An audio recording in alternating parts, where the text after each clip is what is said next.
मेरे बच्चे, अगर मैं तुमसे पूछूं तुम्हारे कैलेंडर का सबसे पुराना त्योहार कौन सा है, तुम कहोगे दिवाली, होली, नवरात्रि। पर सच ये है, इन सबसे पहले एक ऐसा त्योहार था जो महाभारत से भी पुराना है, रामायण से भी पुराना है और जिसका वर्णन जगवेद के सूर्य सूक्त तक में मिलता है। वो त्योहार है छठ पूजा।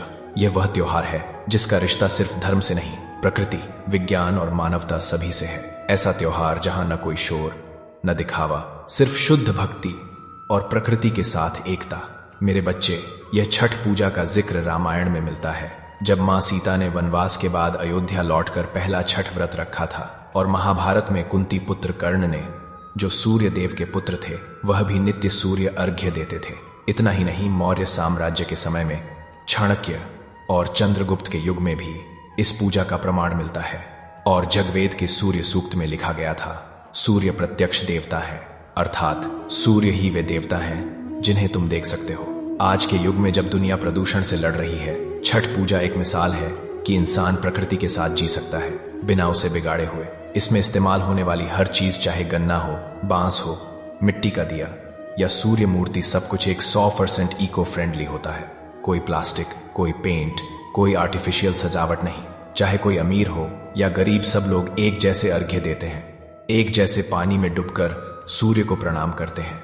यही समानता का असली रूप है मेरे बच्चे, जहां भक्ति के सामने सब समान है। तुम सोच रहे होगे 36 घंटे का उपवास कैसे संभव है, लेकिन यह सिर्फ तपस्या नहीं, एक वैज्ञानिक डिटॉक्स है।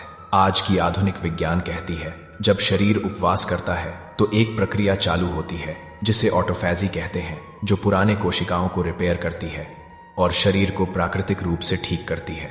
और छठ में जब सूर्य को अर्घ्य देते हैं, वह भी सिर्फ सुबह और शाम के समय, क्योंकि उस वक्त यूवी किरणें सबसे कम होती हैं, यानी सूर्य की रोशनी का लाभ बिना नुकसान के मिलता है।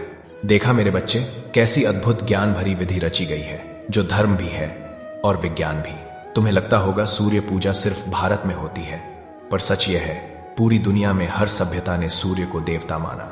जापान में अमातेरासु नाम से, ईरान में मित्रा, मिस्र में रा, यूनान में हेलियोस और अपोलो, रोम में सोल इन्विक्टस, सब एक ही शक्ति के रूप थे, सूर्य।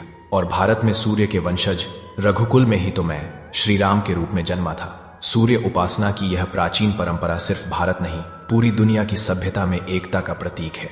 पर मेरे बच्चे, आज एक दुखद बात है, बहुत लोग अपनी बिहारी पहचान को छुपाने लग गए हैं, क्योंकि दुनिया ने उन्हें गलत नजर से देखना शुरू कर दिया है। लेकिन याद रखना, जो धरती छठ जैसा पवित्र त्योहार जन्म देती है, वह धरती कभी छोटी नहीं होती। बिहार ने भारत को चाणक्य दिए, कर्ण दिए, आर्यभट्ट दिए, और हर साल सबसे ज्यादा यूपीएससी टॉपर्स भी वही देता है।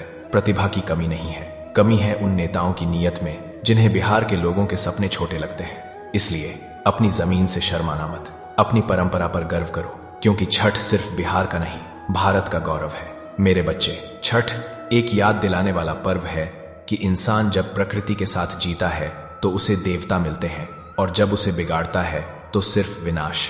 छठ पूजा हमें सिखाता है कि भक्ति में दिखावा नहीं, सिर्फ शुद्ध मन चाहिए। और जब मन पवित्र होता है तो सूर्य की रोशनी से जिंदगी चमक उठती है। जो सूर्य को अर्घ्य देता है, वह अपनी जिंदगी में उजाला पाता है।